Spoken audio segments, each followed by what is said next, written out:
The Atheist Debates Patreon Project presents Debate Review, Is Christianity True? With Cliffe Knechtle.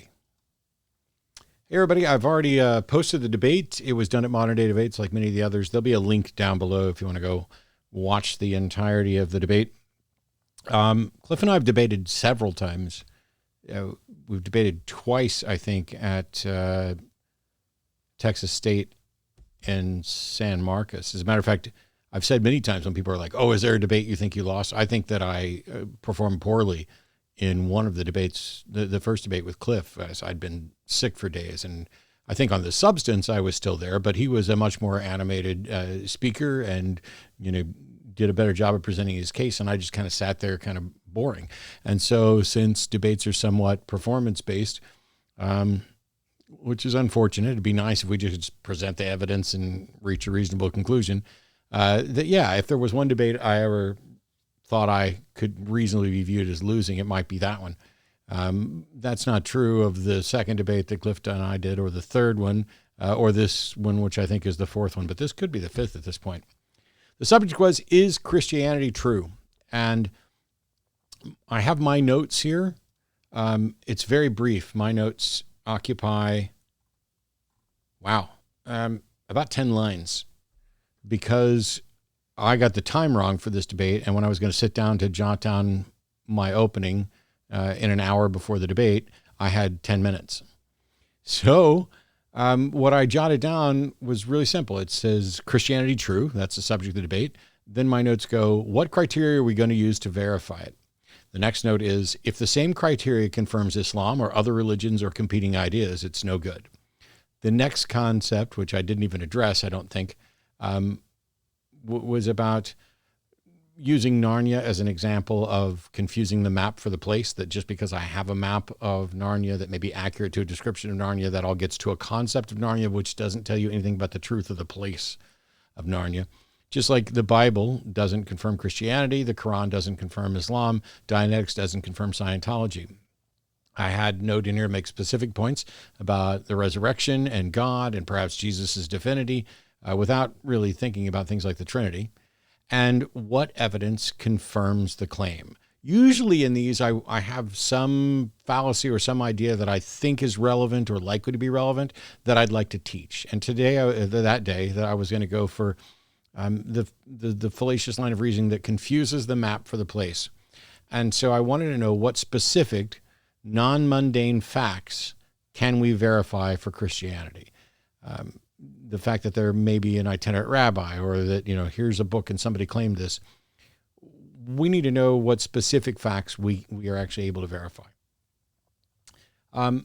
Cliffe, in his opening, right off the bat, he says the subject of the debate is Christianity true. And he says, and this is really close to a quote, but I typed it out, so I might have gotten something wrong. By all means, go back and look at it. He said, I'm convinced that for a religion or philosophy to be worthy of our belief, it must account for the meaningful realities of life. Now, being as charitable as possible, if the question is Christianity true? And he says, in order for it to be worthy of our belief, I'm going to just take it that he means if something is true, then it's worthy of our belief. Because I think there are things that are worthy of our belief that may not be demonstrably true. We may not have a significant, robust understanding of them to where this is our best guess about how things work. Science doesn't make proclamations of truth. Science gives the most consistently demonstrable, reliable models of reality, and they are definitely worthy of our belief. And so my first thought was, that's a strange take on truth, but charitably, it's worthy of belief. But then he says he doesn't define what meaningful realities there are, although he does list some specifics that I think we can infer are what he means by meaningful realities. I'll get to some of that in a moment. But he says that Jesus accounts for the meaningful realities of life like nobody else. Now, he shifted from a religion or philosophy being worthy of belief by accounting for meaningful realities to then just saying Jesus accounts for those realities. So, but again, I'm just going to be charitable, and because Jesus is the foundation of that particular religion or philosophy, what he shifted from is a general rule for whether or not something's believable, if it's a religion or philosophy, to why the character of Jesus as the cornerstone of his religion is what he feels is worthy of belief, which worthy of belief is still separate from whether or not it's true or verifiably true. But this is about the last time that I'm going to work to be charitable for Cliffe, considering the number of times that bald assertions and accusations about my character and lies about what I'd said were flat out presented in this debate. He goes on to say, we got a war in Ukraine, there's child sex trafficking, and there's an amazing combination of good and wretchedness in the world. Jesus provides an analysis of the human dilemma. Why are human beings valuable? Because they're made in the image of God. Why do we have a drive to do good? Because that's what God wants. Is there life after death? And he congratulates me on surviving my heart surgery a year and a half ago or so. Is there life after death? Yes, there is. Well, all of those are just completely unfounded assertions. There's not a moment's mention of anything that counts as evidence. It is just, why do human beings have value? Because God. Why do we have a drive to do good? Because God. Is there life after death? Yes, there is. That's it. Then he goes into, why is Jesus true? Which is strange, because now when I was saying that Jesus is the cornerstone, he's just basically saying Jesus is true. And he talks about evidence being facts that point to a conclusion, and the evidence point to Jesus. And the evidence is, and then he begins to list what he thinks the evidence is that points to Jesus. The purpose of life is to love God. It has the ring of truth. It has the ring of reality. Yeah, I'm sorry, but right from the bat, we are nowhere near any evidence pointing to a conclusion, just assertions that there are evidences that point to Jesus as the conclusion, that life is the purpose of life is to love God. I'm not convinced there is a purpose of life, let alone he hasn't even made in a case that there is one, let alone that is the right one. Then he says that these things just have the ring of truth and the ring of reality. Well, I'm sorry. Screw it. I'm not sorry. Cliffe, you're wrong. First of all, I don't think that they have the ring of truth or reality, certainly not to me and to many other people. But the ring of truth or reality is not a method or mechanism by which we can affirm truth. All you're really saying when you say this has the ring of truth is, I really believe it. Well, congratulations. That's not a methodology. That is not a pathway to discovering truth. Then he jumps. It's so funny throughout this debate. I just rewatched the first 45 to 50 minutes of it and stopped there, and that's all I'm getting through in this review. But it's so funny to watch him because it is an exercise in watching a shattered mind. And I don't mean that in an insulting way. I mean that he uses one cognitive process when evaluating his religion and then shifts to a completely different one when he's talking about things that are in reality that should be the standard. So, for example, he talks about Eisenhower inviting reporters out after World War II to show them the truth of the Holocaust so that they would know that it was truth and not propaganda. And if you're listening to Cliffe at this point, who's an outstanding preacher, you're saying, yes, that's exactly what happened. And that was one of the ways where we went to establish that this was truth and not propaganda. And now you're going to tell me how God did the same thing, except you don't. He says the fascinating thing about faith in Christ is that if he rose from the dead, he's the truth. And if he didn't rise from the dead, he's a liar. So Christ gave us a way to verify him or falsify him. No, he didn't. You have no way within this lifetime and possibly after this lifetime, unless you happen to be correct, to demonstrate that Jesus in fact rose from the dead. But he's convinced it's a fact of history. And towards the end of this review, when I get to the point where I stopped, he'll address that as well. He then says, he skips past that as if the resurrection is just a fact, and that proves it, just in the same way that inviting reporters to look at Auschwitz is evidence for the Holocaust. He thinks that God has provided what? What is falsifiable? What is testable? What is verifiable? You can't verify a single fact from Jesus' life. You certainly cannot verify that he raised from the dead in any way. He then goes on to say that Jesus Christ presents a profoundly accurate view of reality, and you should just read the Gospels. Well, I have read the Gospels, as have many others. As a matter of fact, atheists in studies tend to know the Bible better than Christians do. Not that I'm sure the people who know the Bible best may well be Christians. That's entirely possible. But the fact that he just wants you to read the gospel and you'll see that it's the truth, that'd be cool. But we're in a debate, and we're in a debate where you're supposed to present the evidence for Christianity being true. And if I showed up to a debate on whether or not evolution occurred, and I just said, evolution occurred, go read the science book, and pretended that I had presented my case, I should be embarrassed. And he follows it up by saying, that's why I'm convinced that faith in Christ is very wise. Is it provable? Not scientifically. Great. Thanks for acknowledging that.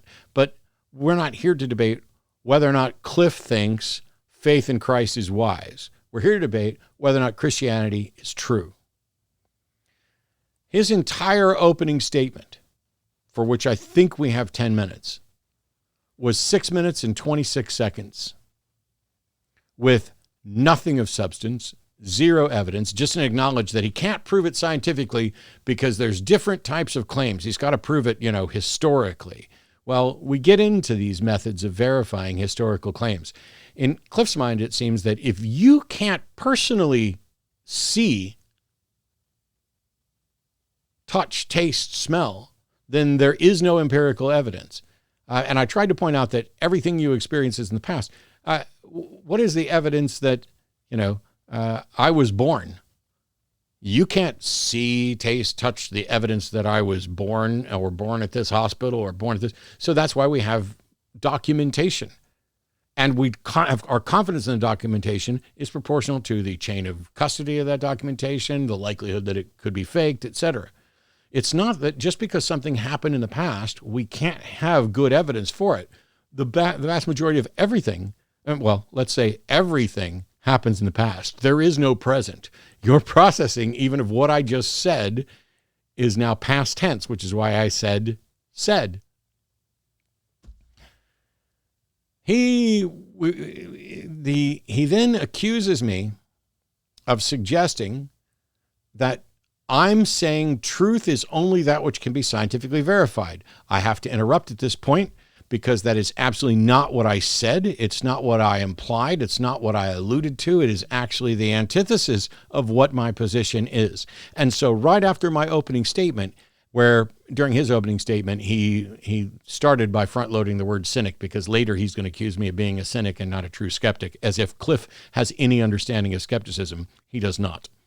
But he's trying to poison the well here by suggesting, well, if people like you claim the truth is only that which can be scientifically verified, that is not my position. That is not what I said in the debate. And it's an absolute clear demonstration that Cliffe, instead of presenting evidence for his own views, has decided to start off by replying to me by making this about me and what he says or thinks that I believe.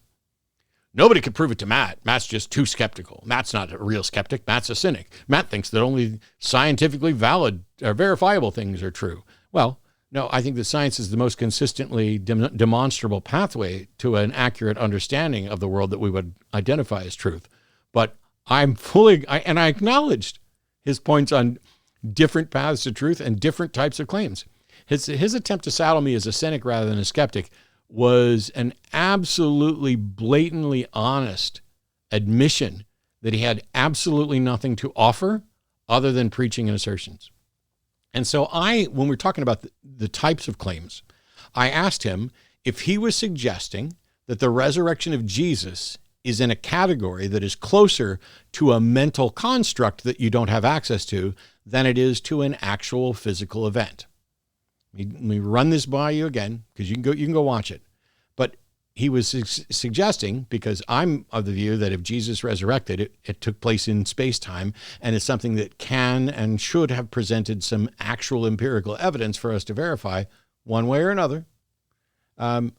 or to find out more information about it. And he went into, well, you can't prove that somebody loves you. And I said, are you suggesting that the resurrection of Jesus is closer to the category of a mental construct, like somebody loving you, than it is to the category of a physical event? Well, that question was just phrased a little too clearly. And so his response was, in my opening, I stated very clearly that there are different forms of evidence. So he didn't answer the question. He refuses to answer that category question and just states that it is historical and not scientific. He wants to cite historians, and when I point out the limitations of this, he starts by saying, thank you for your honesty, and then follows it with an accusation that I am flatly rejecting the possibility of the supernatural. That is a lie. And I called him out for it. And I got really tired. And at one point I said, are you going to actually defend your position here, or are you just going to keep attacking me for what you think I believe, or what it is that I believe? I asked whether or not he was saying that the existence of a person and the resurrection of a person could both be established based solely on somebody's word. If some historian tells me someone existed, is that claim by the historian on the same footing as someone telling me that somebody was raised from the dead? And his response was, when I study history, I can't have different methods. I must be consistent. That's charitable or not. That's him saying, yes, if I find someone to be reliable in reporting the name of the person, the place where they are, then I must also consider them reliable in reporting that this person performed a miracle. This is one of several moments in the first 45 to 50 minutes that were just an embarrassing train wreck of failed epistemology on his behalf. The very notion. And what's funny is that he acknowledges that just because all the copy, well, we'll get to that, but just because the reliability of copies exists, that it doesn't mean that it's true. And yet his answer to this question about comparing the nature of the claim of the existence of a person compared to whether or not they were raised from the dead, that when he's studying history, he must have the same methods and be consistent. Well, I'm sorry, but if that's true, then it's just as probable that George Washington was the first president of the United States, and that he never told a lie, and that he cut down the cherry tree. All of those things, because you got to trust the narrator. There can't be a story. There can't be an exaggeration. He wants to say that the documents are reliable. And he flatly said, so is the Quran. The Quran is reliable. And I said, okay, does that mean that you're convinced that the moon was split in two and that Muhammad ascended to heaven? And he said, I have no earthly idea. So he finds the Bible reliable, and because of that, he believes that Jesus died, resurrected, and ascended to heaven. He finds the Quran reliable, but he doesn't know whether or not the earth was split in two or whether or not Muhammad ascended to heaven. And when pushed on this, you can watch him. You can watch his brain go, uh-oh, I just contradicted myself. And so now he says, there are so many internal contradictions in the Quran that he can't accept it as totally reliable. So his own argument was the Bible's reliable and the Quran's reliable. Well, but the Quran's not totally reliable. Cool. Then why the hell did you bring it up? Because now we have to spend time going through which parts of the Quran you think are reliable and which parts you don't think are reliable. But you've already admitted that your mechanism is that you have to use the same method. So you find the author reliable here, but you don't find the author reliable here. Well, I don't find the author of the Bible reliable on whether or not somebody rose from the dead. But I also am not limited to your broken standards for how you're going to evaluate historical claims. I pointed out that the Gospel of Matthew wasn't written by Matthew, or that there's no reason to think there is. The Gospels are anonymous. We don't have signed copies. The names were attributed through church tradition. And we don't have any reason to think it was an eyewitness. Not that it being an eyewitness would mean that it's true, because eyewitnesses can be wrong. And yet he's so dead set on Matthew wrote Matthew. This is, and I was like, what I'm saying isn't controversial. When you go to New Testament scholars, the notion that Matthew wrote Matthew is not the norm. Cliffe departs from the norm there. And what he said, and I was pointing out the standing or the viewpoint of New Testament scholars in the modern area. And he said, who's a more reliable source of information about who wrote a book? Someone who lived 50 to 100 years after it was written, or someone who lived 2,000 years after? And I said, in this case, someone who lived 2,000 years afterwards, because the New Testament scholars of today have the benefit of 2,000 years of study in this subject with more access to more manuscripts. That doesn't mean we can be assured that they are in fact right and the ones in antiquity were wrong. But when you talk about, do we have a better understanding of this stuff now than we did 50 to 100 years afterwards? Of course we do.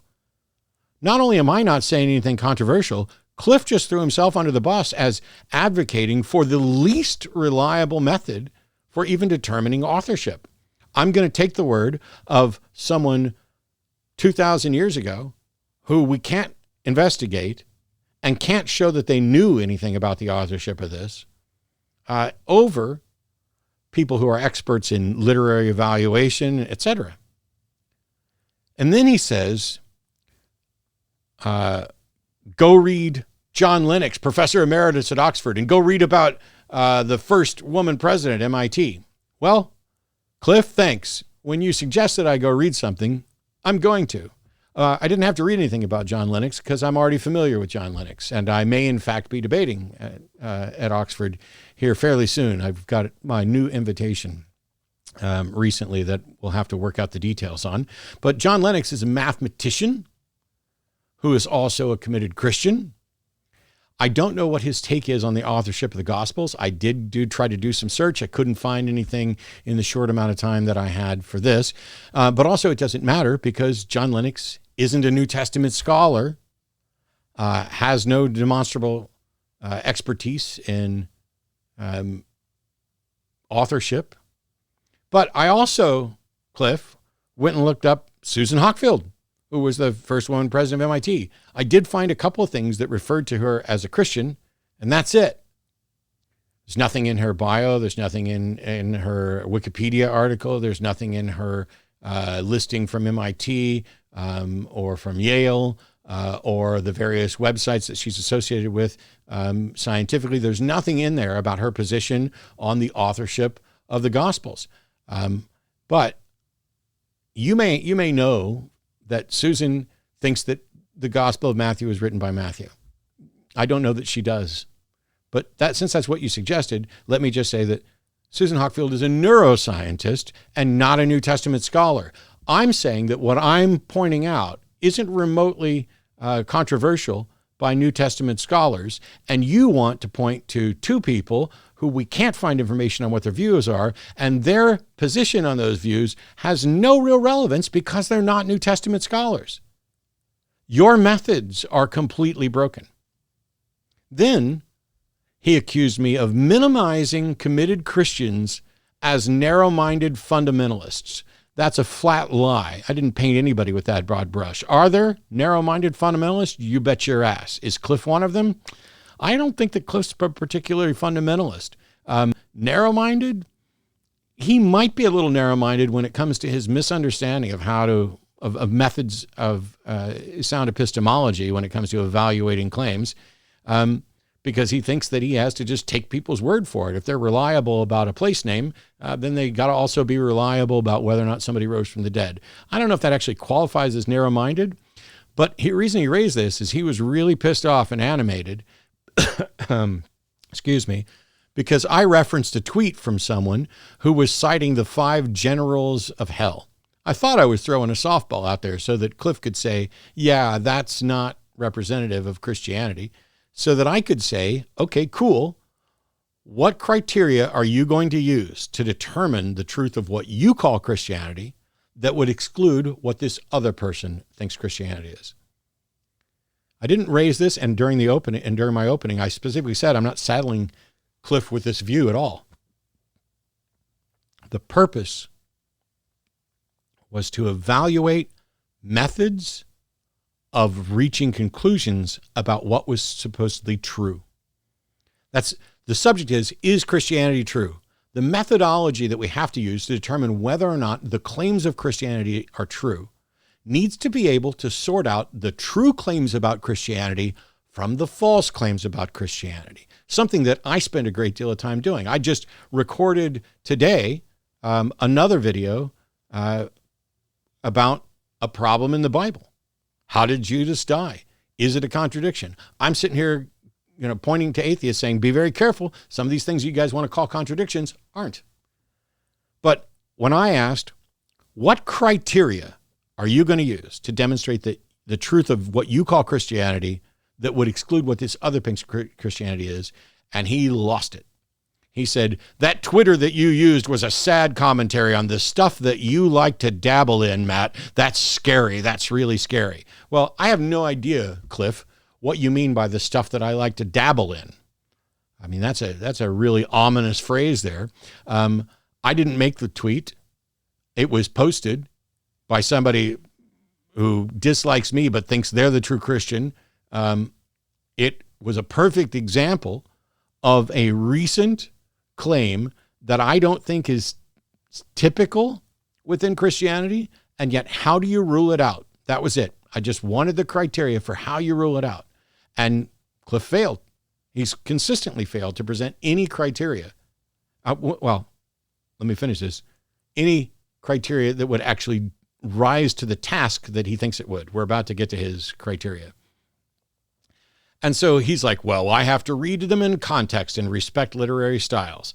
And then he says, the resurrection of Christ is overwhelming evidence that Christ is reliable. He's an ethical genius. There's so much robust evidence, it's embarrassing, and nobody comes close to him in trustworthiness, and you know it.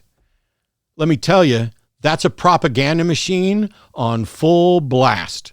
Those are all just assertions, and that last one is a little tagged appeal. This is the truth, and you know it, Matt. No, sir, I don't. And you asserting it over and over again when you've been asked for criteria to establish the truth is laughable and embarrassing.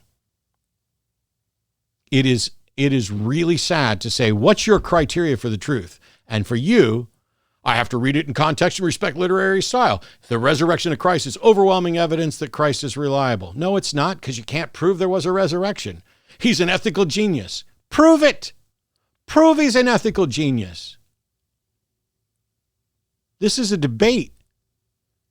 If it's just going to be you showing up, stating a whole bunch of things, and me doing all the heavy lifting to show that your methodology is broken and that you've done nothing but make assertions, how long do you think people are going to keep inviting you to do these debates? Do your damn homework. You got 10 minutes to make an opening statement. You did it in 6.5 with nothing substantive at all.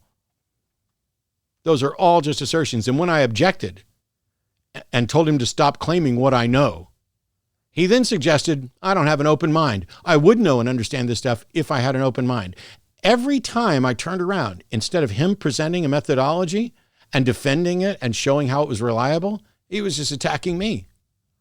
Oh, you portrayed Christians as narrow-minded fundamentalists. You're just not you're just not open-minded. You're a cynic, not a skeptic. You know that this is true. You know better than this. You know there's not 5 generals in hell. When I asked for evidence for the resurrection, he provided claims and then the people who believed those claims. And it, at the point where I ended, is coming up right about now. He thinks that the existence of New York is evidence that he was born there. While it's true that you can't be born in New York if New York doesn't exist, it's possible that New York could exist and you weren't born there. Just like the existence of New York isn't evidence that I was born there. I wasn't. Or was I? How do you know? Let's find the evidence that shows where I was born. It's true that if New York doesn't exist, it would clearly disqualify Cliffe from claiming New York was where he was born. But the existence of New York doesn't in any way demonstrate that Cliffe was born there. You can't have rain without rain clouds, but you can have rain clouds without rain. He thinks, and said flatly at 46 minutes and 10 seconds in this debate, that because he's convinced that we have an accurate representation of the originals of what the gospel authors originally wrote, because we have an accurate representation of what they wrote, that does not mean that it's true. I agree. That was him finally admitting what we had challenged him on several times during this debate, that the mere accuracy of our current manuscript to the original doesn't in any way demonstrate the truth of it. And yet, several other times throughout the debate up to this point, he implied that it had. That he has to use consistent methods. And if somebody is if I find them reliable in their place names and these other things, then I have to find them reliable on the resurrection. The most charitable I can be is that Cliffe is knowingly dishonest. And when he says that doesn't mean it's true, he's acknowledging that he can't prove that it's true, but he doesn't want to acknowledge that he still thinks that it's true for that reason, because this debate was, is Christianity true? And the closest he came to a methodology for that was when he listed that he evaluates literary style, manuscript evidence, archaeology, and contradiction. I think this starts up just past this at the 46-minute mark or so, and basically consumes most of the rest of the debate until he decides to tell me that I'm not allowed to say harsh language. I need to watch my mouth because I dropped an F-bomb, which I verified. No, I don't. That's not one of the rules. That's just you whining. But the 4 criteria that he uses when evaluating literature are not methods to determine if what the literature claims is true. Whether or not there are contradictions, it's possible for there to be no contradictions and the claim inside is still not true. It's possible for the archaeology to support the place names of the areas in the story and for the other details of the story to not be true. It's possible that an accurate presentation of what the author says does not mean that what the author says is true, and that a literary style, even of one presented as if it is presenting a biological history, does not mean that it is 100% factual. And so all of his criteria for how to demonstrate and discover the truth is incapable of doing that. Just like when we're having a conversation in a debate, presenting our notions of truth, Cliffe is incapable of doing that. Instead, he spent a good deal of time attacking my character, being upset because I referenced somebody else's view of Christianity that doesn't match his, and he didn't have any way to really shut it down, except to say, that's not in the Bible. Sure, but the Bible also doesn't say that it's wrong. It doesn't really talk a lot about the structure of hell. And when you have a book that begins with, in the beginning, God created. And by the way, there's a whole lot there in the debate where he just denies, there's no science in Genesis, in order to avoid having to face the reality that Genesis is factually wrong when compared to the facts of reality. And please tell me how a God can inspire something that would be factually wrong, or why they would. I have no idea if Cliffe and I will end up debating again. I would like, if it happens, I definitely want us to spend a minute or 10 more before the debate to very clearly lay out the terms, because it's starting to become apparent that Cliffe is accepting these debates not because he has a robust, reliable methodology to determine the truth, not because he has any methodology that might actually get someone to say, yes, here's what the gospel authorship was, here's where it's reliable, here's how I can say that Christianity is most probably true. Instead, he just wants to preach.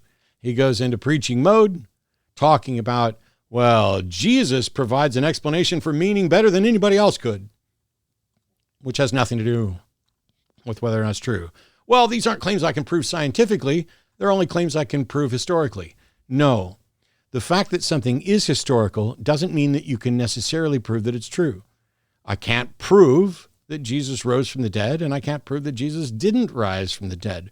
The event, if it occurred, is beyond our ability to investigate. And that doesn't just mean that we have to take the word of whoever's telling the story about it, because that criteria, as we witnessed, would also allow in competing religions that Cliffe doesn't accept. And then he's got to come up with a post hoc or ad hoc way of getting around the criteria.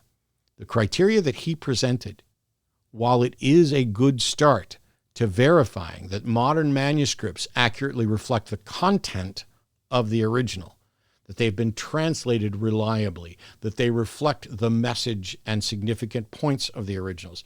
The criteria that he referenced is really good for that as a start. It's not enough to confirm how reliable those manuscripts are to the original. But the point is, we have no way of verifying how accurate the originals are at all on the substantive claims that they make. And so if you're going to run around saying Christianity is true, and someone says, tell me why. Why should I believe that Christianity is true? If your explanation is that Jesus, in your opinion, accounts for the meaningful realities of life like nobody else, you have failed.